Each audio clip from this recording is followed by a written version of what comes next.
Aujourd'hui, nous allons essayer, avec toutes nos forces et tous les outils possibles, de voir ce qu'il y a à l'intérieur d'un Nokia Brick.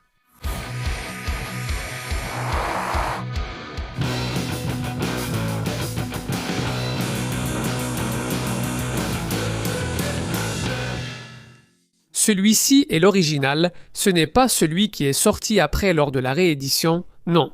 C'est le Nokia Brick 3300, lancé en septembre de l'an 2000. À l'époque, je vivais à Piedade, je suivais des cours préparatoires et j'avais déjà un gros portable Samsung, un Baby.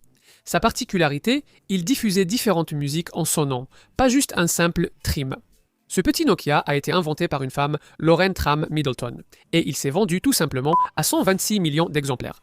Juste pour te donner une idée, le premier iPhone s'est vendu à 35 millions d'exemplaires. Je pense qu'il a eu du succès, non? Mais le meilleur, ce sont les mêmes qui ont suivi, non? Par exemple, ils ont créé un marteau de Thor avec un téléphone, et on voit aussi une image où il est trouvé dans un fossile, affirmant qu'il a encore 35% de batterie des millions d'années plus tard. En résumé, ce téléphone était réputé plus résistant que l'adamantium. Aujourd'hui, on va vérifier si c'est vrai.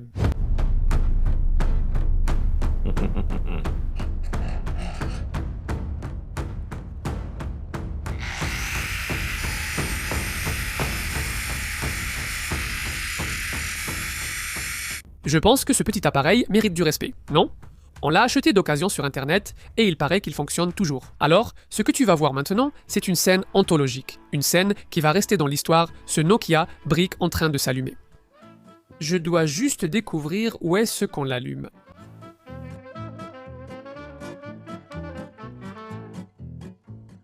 Mon Dieu, regarde ça. Jeu, calculatrice, rappel, horloge. On va jouer au jeu du serpent 1. Waouh, quel graphisme. Ça, c'est un vrai jeu à l'ancienne, oublie l'Atari, mec, l'Atari, c'est rien.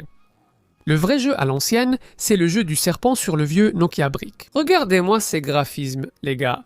C'est un jeu qui demande de l'imagination pour jouer. Qui va dire que ce truc-là, c'est un serpent? Regardez, quand le serpent mange la petite proie, il y a un renflement dans son ventre, comme un anaconda ayant avalé un éléphant. C'est une référence au Petit Prince, les gars. Vous comprenez la profondeur de ce jeu? Et comme d'habitude, je suis vraiment nul, hein? Le jeu est déjà terminé. Je viens seulement d'apprendre que ce téléphone est livré avec un manuel d'instruction. Et ce manuel fait pas moins de 120 pages. Regarde la complexité de la chose. Je pense que tout devrait avoir un manuel. Par exemple, un téléphone en a toujours un. Tu achètes un Panettone, il y a un manuel. Tu nais dans ce monde, tu as... Tu comprends, non? Voyons-le parler alors, non? Parce que, tu sais, ce téléphone ne fait pas grand-chose à part parler. Alors, il a même son propre numéro. Imagine, Piroula serait jaloux de moi en ce moment. Il doit y en avoir un plus ancien que celui-ci. Dedans, il n'y avait pas de réseau. Voyons dehors. Écoute ce petit bruit. À l'époque, les gens ne mettaient pas leur téléphone en vibreur. On entendait donc toute la journée les sonneries de portable. Aujourd'hui, j'entends rarement un téléphone portable sonner. Mais il est temps de voir si ce petit appareil tient vraiment le coup. Si ce truc est vraiment solide comme on le dit dans les mèmes qu'on s'envoie sur WhatsApp. La légende dit qu'on mettait une coque sur ce téléphone. Non pas pour protéger le téléphone, mais pour protéger le sol. Alors, on va faire 4 tests vraiment hardcore ici pour voir si le téléphone tient le coup. Mais Ribérigno, tu viens juste de passer la meuleuse sur le téléphone et ça n'a fait qu'une petite éraflure. Test numéro 1. Voyons si je peux casser le téléphone à la main. C'est pas pour me vanter, mais je suis plutôt costaud ces derniers temps, tu sais. Si j'échoue, c'est à cause de ce truc. Et vraiment coriace.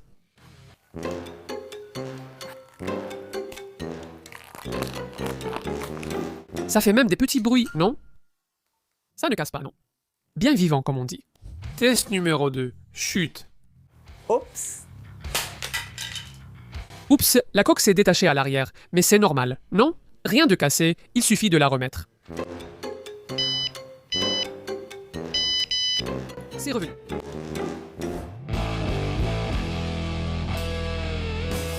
Tu ne vas sûrement pas le faire tomber de plus haut, non?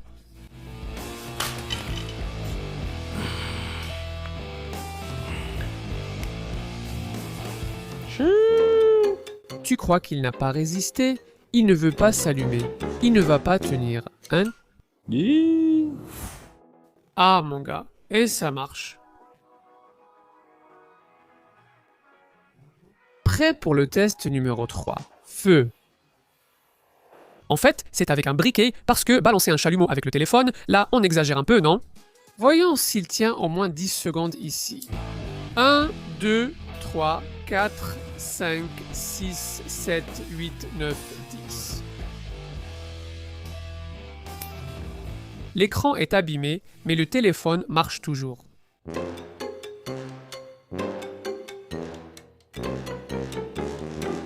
On peut remplacer cette partie et continuer l'utiliser. Passons à quelque chose de plus radical maintenant, ça va probablement être la fin du Nokia Brick.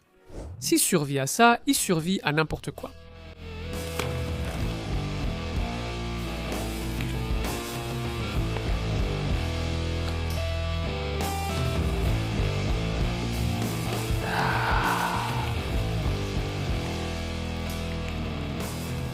Ouais, maintenant il a arrêté de fonctionner, non? En plus, il y a de l'eau à l'intérieur. On dirait un aquarium.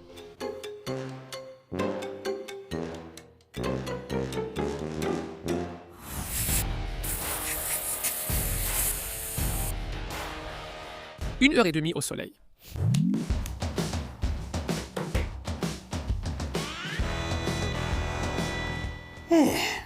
Il s'allume encore, mais rien n'apparaît à l'écran, les boutons restent allumés. C'est comme s'il était bloqué.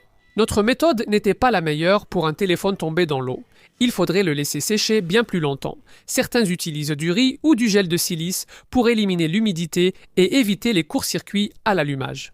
Probablement, il reste de l'humidité empêchant le téléphone de s'allumer, et on l'a peut-être déjà endommagé en le rallumant trop tôt. Il se peut qu'il soit encore en vie, mais je voulais surtout faire l'autopsie de ce petit appareil.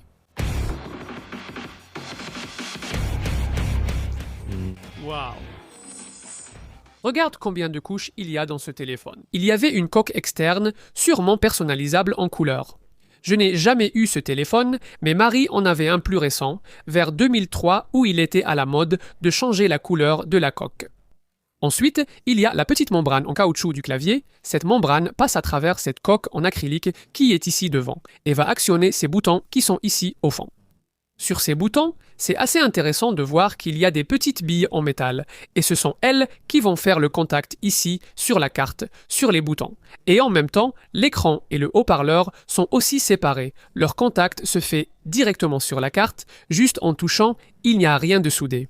Ah, ici c'est encore mouillé, il y a de l'eau qui sort sur ma main. Ça, c'est l'arrière de la carte, c'est probablement ça qui fait un court-circuit.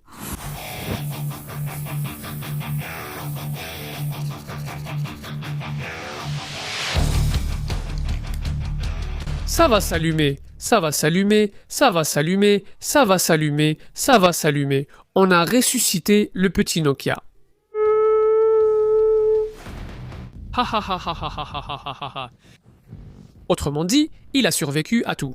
Maintenant qu'il est vivant, on peut le tuer.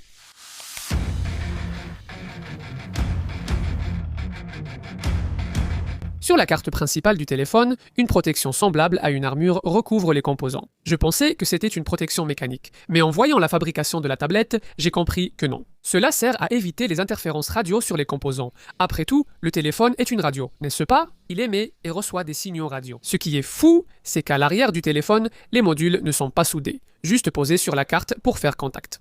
Regarde, si on regarde de près, je peux voir ici le module de la carte SIM. Ici, j'ai un petit moteur de vibreur. Tu peux voir à son extrémité, il y a ce poids qui est excentré. En bas, j'ai toutes les connexions pour charger le téléphone, la sortie audio.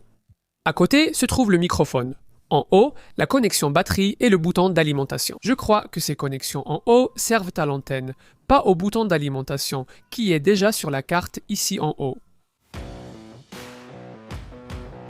Je ne détruirai pas ce bijou car j'ai appris qu'on peut connecter l'Arduino à l'écran du vieux Nokia.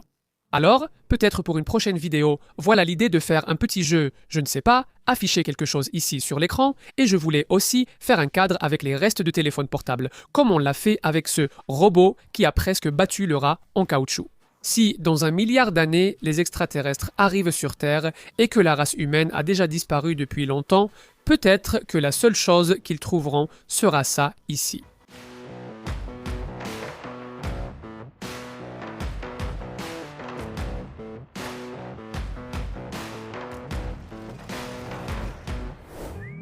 Si tu veux voir l'intérieur, l'une des choses les plus cool qu'on ait ouvertes, c'est une machine à rayons X. Tu peux me croire. Il n'y a ni plutonium ni uranium, mais on comprend facilement son fonctionnement.